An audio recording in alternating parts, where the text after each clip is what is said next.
السلام عليكم ورحمة الله وبركاته. الحمد لله رب العالمين. اللهم صل وسلم وبارك على نبينا محمد وعلى آله وأصحابه أجمعين.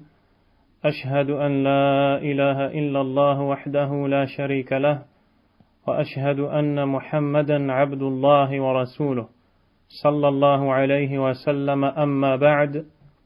En cette soirée du 17 du mois de l'Hégire, Rabi' al-Awwal de l'an 1437, qui correspond au 27 décembre 2015, nous entrons dans le 4e cours de l'étude de cet écrit bénéfique rédigé par l'aimable savant Abdul Aziz ibn Abdillah ibn Baz, intitulé Les leçons importantes pour toute la communauté.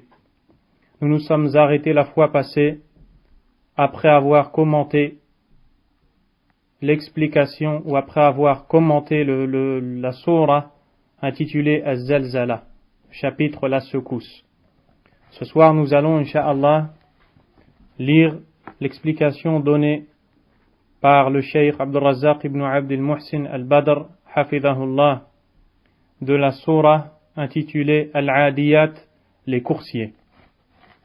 Allah subhanahu wa ta'ala nous dit Bismillahir Rahmanir Rahim والعاديات ضبحا فالموريات قدحا فالمغيرات صبحا فأثرن به نقعا فوسطن به جمعا إن الإنسان لربه لكنود وإنه على ذلك لشهيد وإنه لحب الخير لشديد أفلا يعلم إذا بعثر ما في القبور وحصل ما في الصدور إن ربهم بهم يومئذ لخبير.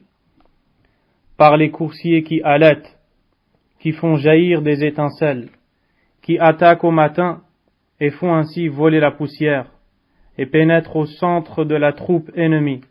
L'homme est certes ingrat envers son Seigneur, et pourtant il est certes témoin de cela. Et pour l'amour des richesses, il est certes ardent. Ne sait-il donc pas que lorsque ce qui est dans les tombes sera bouleversé et que sera dévoilé ce qui est dans les poitrines, ce jour-là, certes, leur Seigneur sera parfaitement connaisseur d'eux. Subhanahu wa ta'ala. Cette immense et bénéfique sourate, ce chapitre bénéfique du livre d'Allah, Tabaraka wa ta'ala, a, dans ses premiers versets, un serment qui est fait par Allah subhanahu wa ta'ala lui-même. Et sachons qu'Allah tabaraka wa ta'ala, des fois jure par ses créatures, comme bon lui semble. Il jure par ses créatures, alors que nous autres, ses serviteurs, n'avons le droit de jurer que par Allah seul, et sans aucun associé. Et quand Allah tabaraka wa ta'ala jure par une de ses créatures, c'est en même temps pour nous montrer la haute place de cette dernière chez lui subhanahu wa ta'ala. Et Allah tabaraka wa ta'ala a interdit aux musulmans de jurer par un autre que lui. D'ailleurs, le prophète sallallahu alayhi wa sallam nous dit dans le récit rapporté par l'imam al-Bukhari ainsi que Muslim, d'après Abdullah ibn Umar, radiyallahu anhuma, le prophète sallallahu alayhi wa sallam dit Man kana halifan falyahlif billahi aw liyasmut.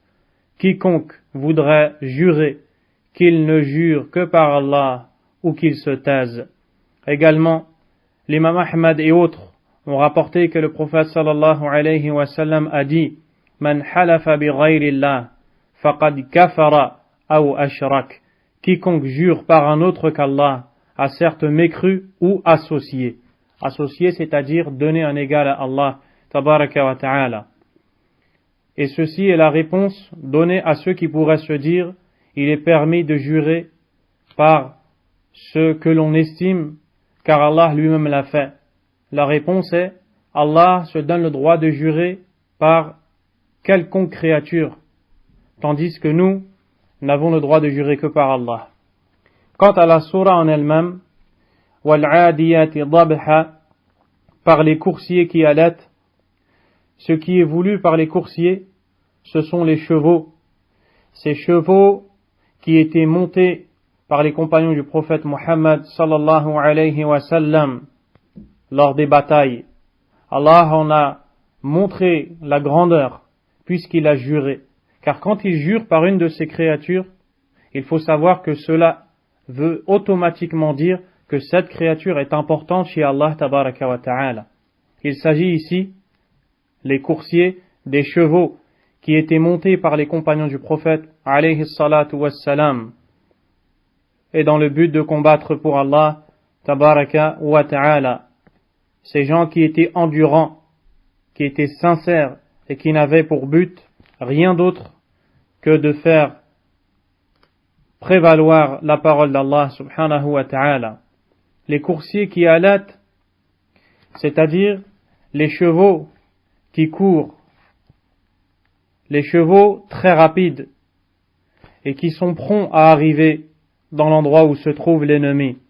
Également, ce sont les chevaux qui, en courant, laissent un son sortir, le son de leur respiration. Donc, Allah tabaraka wa ta'ala nous parle de ces créatures. Puis il dit falmuriyati qadha, et qui font jaillir des étincelles. C'est-à-dire que quand ces chevaux sont amenés à galoper et à avancer avec une vitesse sans pareille, les talons ou leurs talons en frappant le sol qui est dur, fait sortir quelques étincelles. Ceci indique la puissance de ces chevaux qui étaient montés et le courage et la bravoure. Également, Allah nous dit falmughirati subha, qui attaque au matin, c'est-à-dire qui attaque l'ennemi au matin. Et ceci était la guidée du prophète alayhi salatu wassalam, quand il y avait combat, de faire ce combat justement le matin à l'heure de l'aube. Fa'atharna bihi naqa'a, et pénètre au centre de la troupe ennemie. C'est-à-dire que ces chevaux qui galopent à la vitesse dont vous avez entendu parler et qui arrivent chez l'ennemi au matin, lorsqu'ils arrivent, ils pénètrent dans la troupe en plein matin avec sur leur dos les compagnons du prophète Muhammad alayhi salatu wassalam. Fawasatana bihi jam'a. Fawasatana bihi jam'a. Et pénètre au centre de la troupe ennemie, comme vous venez de l'entendre et de le comprendre.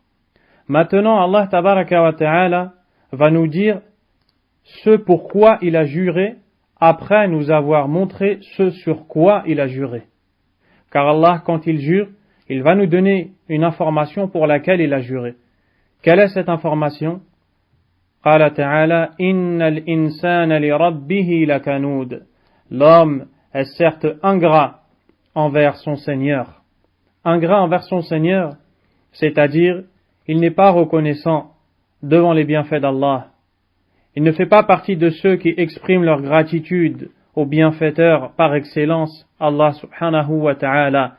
Et ceci, comme le dit le Cheikh Abdul Razzaq al-Badr, est le cas ou la situation de beaucoup des gens malheureusement, qui sont comblés des faveurs d'Allah et qui jouissent des bienfaits qui leur sont offerts par Allah subhanahu wa ta'ala et se montrent ingrats. Ils ne sont pas reconnaissants, ils sont avares et ne dépensent pas de ce qu'Allah leur a donné et octroyé tabaraka wa ta'ala. Puis Allah dit wa innahu ala dhalika la shahid, et pourtant il est certes témoin de cela. Cet avare dont Allah parle, cet homme qui est ingrat dont Allah parle, est témoin de cette situation mauvaise. Il sait qu'il est avare et qu'il a cette mauvaise caractéristique. Wa innahu li hubbil khayri la shadid, et pour l'amour des richesses, il est certes ardent. Ce qui est voulu par les richesses qui ont été appelées dans le verset al-khayr, c'est-à-dire les biens que ces gens-là possèdent, ils seront prêts à tout donner pour les faire.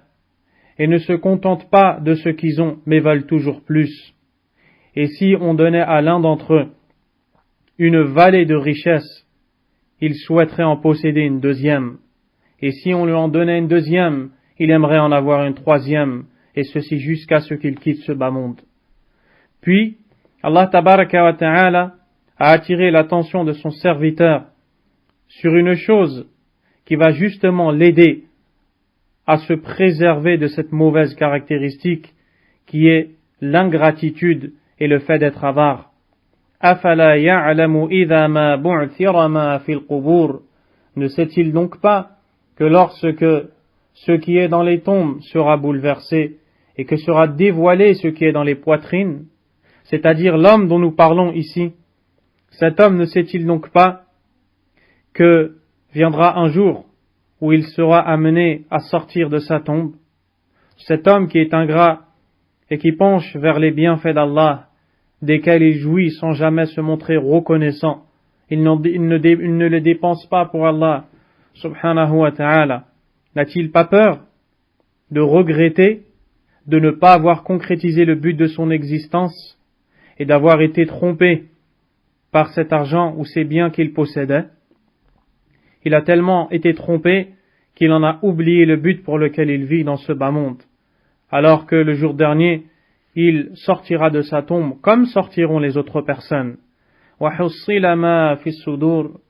ce qui est dans les poitrines sera dévoilé. On ne pourra plus rien cacher ce jour-là. Les gens qui cachaient dans leur intérieur des choses, Allah subhanahu wa ta'ala les dévoilera au grand jour.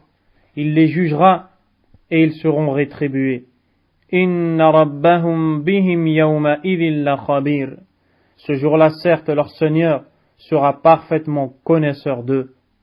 Et le nom Khabir est un des noms d'Allah subhanahu wa ta'ala, qui signifie celui qui est parfaitement informé de ce que font ses serviteurs ou de ce que ses serviteurs divulguent ou tentent de cacher et de ne pas montrer.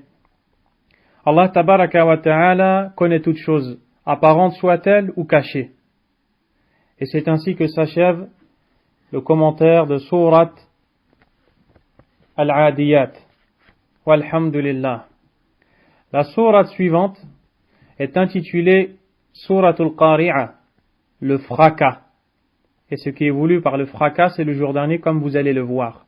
Vous pouvez donc constater que dans ces sourates, ou dans ces derniers chapitres du Coran, malgré le fait qu'ils sont courts, ils traitent très souvent du sujet du jour dernier et de ce qui adviendra de l'homme le jour dernier.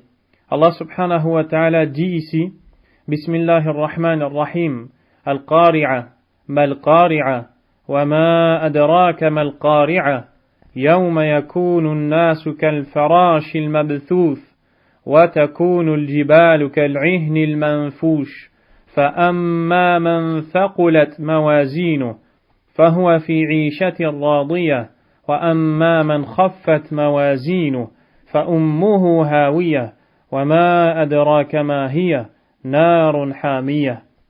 Selon le sens rapproché, la course, le fracas. Qu'est-ce que le fracas? Et qui te dira ce qu'est le fracas? C'est le jour où les gens seront comme des papillons éparpillés, et les montagnes comme de la laine cardée. Quant à celui dont la balance sera lourde, il sera dans une vie agréable, et quant à celui dont la balance sera légère, sa mère, c'est-à-dire sa destination, est un abîme très profond, et qui te dira ce que c'est? C'est un feu ardent. Qu'Allah subhanahu wa ta'ala nous en préserve. Le fracas, Al-Qari'a, est un des noms du jour dernier, le jour de la résurrection, de la rétribution, du jugement.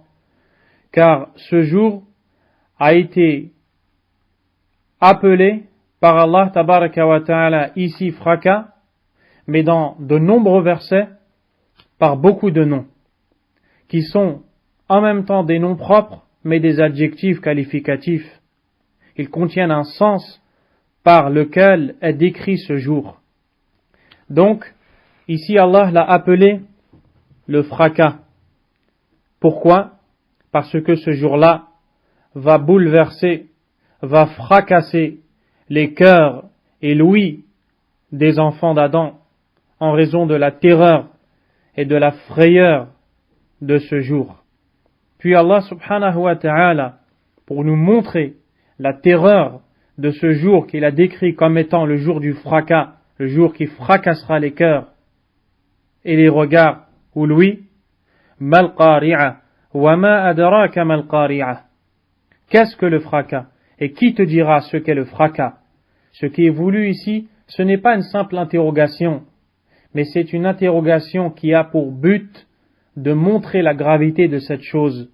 Comme lorsque vous voudrez réprimander quelqu'un, vous lui poserez une question sans attendre de sa part une réponse, mais plutôt pour lui montrer la gravité de cette chose dont vous parlez, en l'occurrence ici, le jour dernier. Yawma yakunu an-nasu kal-farashi al-mabthuth. C'est le jour où les gens seront comme des papillons éparpillés. Subhanallah.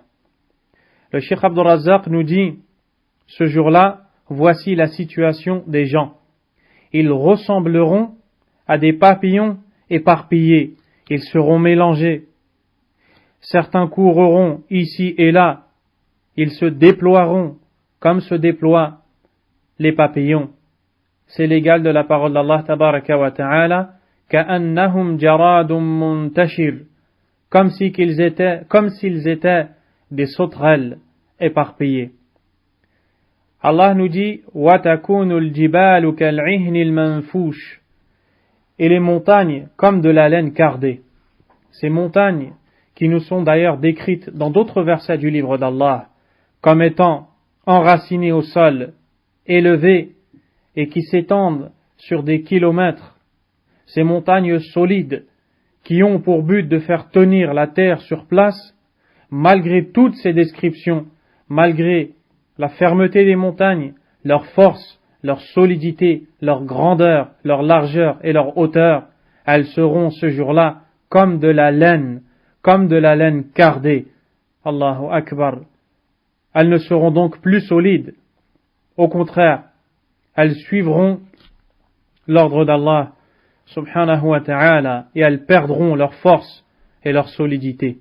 Puis Allah subhanahu wa ta'ala nous montre la situation des gens ce jour-là. Ils seront de deux catégories le jour dernier. Quant à la première, فَأَمَّا مَنْ ثَقُلَتْ مَوَازِينُهُ فَهُوَ فِي عِيشَةٍ رَاضِيَةٍ. Ce qui veut dire, quant à celui dont la balance sera lourde, c'est-à-dire lourde de bonnes actions, il sera dans une vie agréable.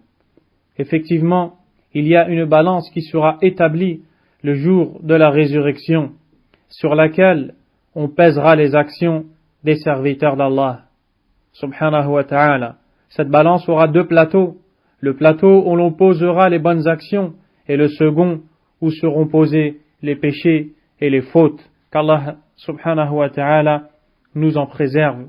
Quant à celui dont la balance sera lourde, c'est-à-dire de bonnes actions, il sera dans une vie agréable. Cette vie agréable dont on parle est la véritable vie, car la véritable vie n'est pas dans ce bas monde, dans cette vie d'ici-bas. La véritable vie est la vie du paradis, la vie de l'au-delà, la vie de l'éternité, qui ne se dissipera pas, qui ne disparaîtra pas, et les gens pourront alors se reposer et profiter des bienfaits d'Allah, comme dans le hadith rapporté par Muslim, d'après le compagnon Suhayb radiyallahu anhu, le prophète sallallahu alayhi wa sallam nous informe de la situation des gens au paradis et nous dit إذا دخل أهل الجنة الجنة يقول الله تبارك وتعالى. Quand les gens du paradis y entreront, Allah élevé soit-il leur dira تريدون شيئا أزيدكم. Voulez-vous que je vous ajoute quelque chose? Et j'attire votre attention ici sur le fait que ces gens-là, au moment où Allah s'adresse à eux, sont au paradis, ils jouissent des bienfaits d'Allah.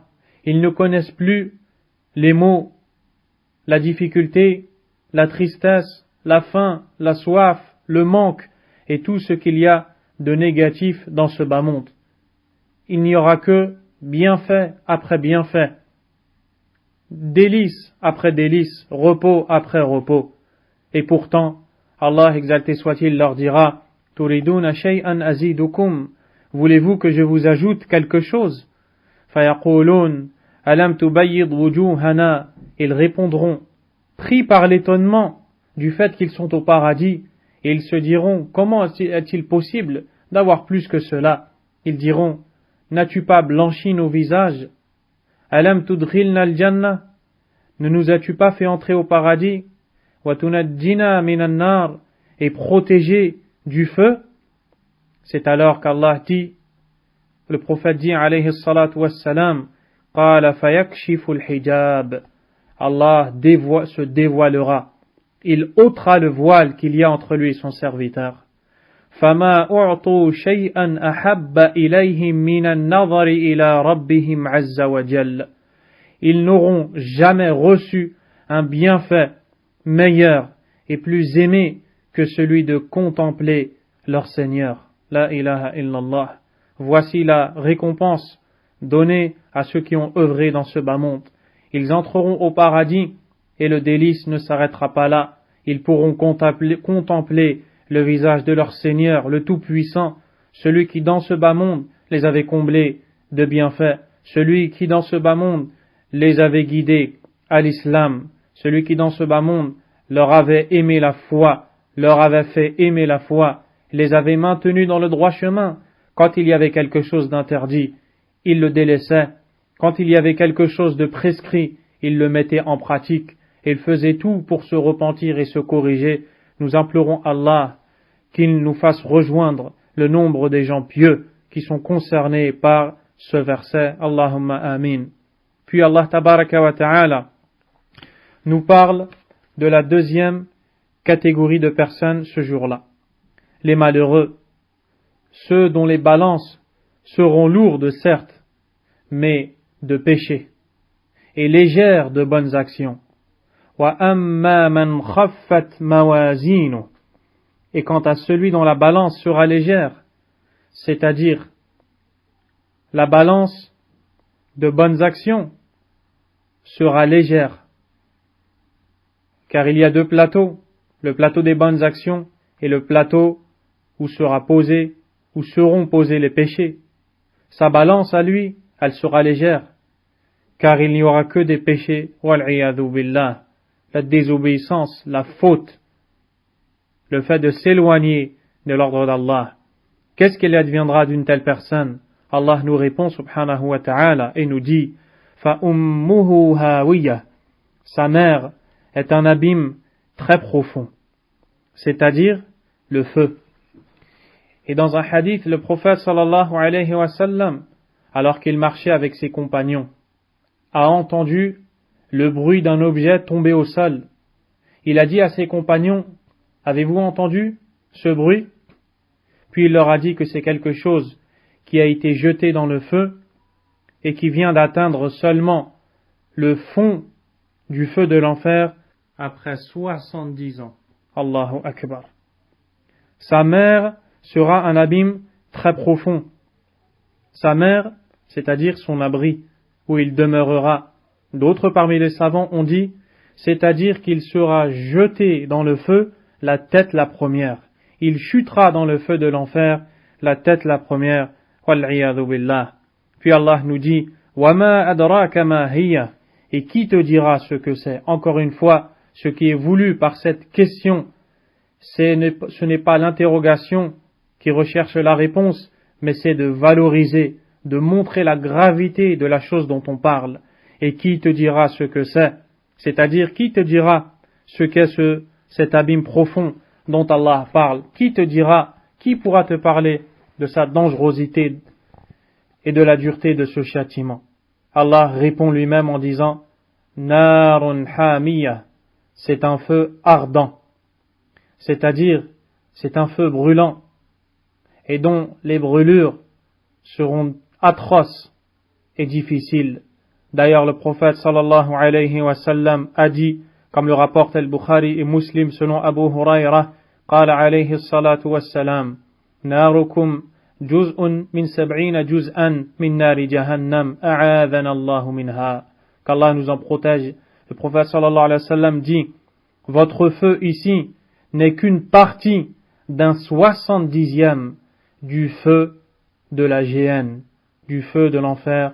Qu'Allah subhanahu wa ta'ala nous préserve et qu'il fasse que par ses assises et que par ses rappels nous puissions gagner sa récompense et être préservés du feu de l'enfer. Wallahu a'lam. Wa sallallahu wa sallam wa baraka ala nabiyyina Muhammadin wa ala alihi wa ashabihi ajma'in. Subhanaka Allahumma wa bihamdik. Ashhadu an la ilaha illa ant. Astaghfiruka wa atubu ilayk.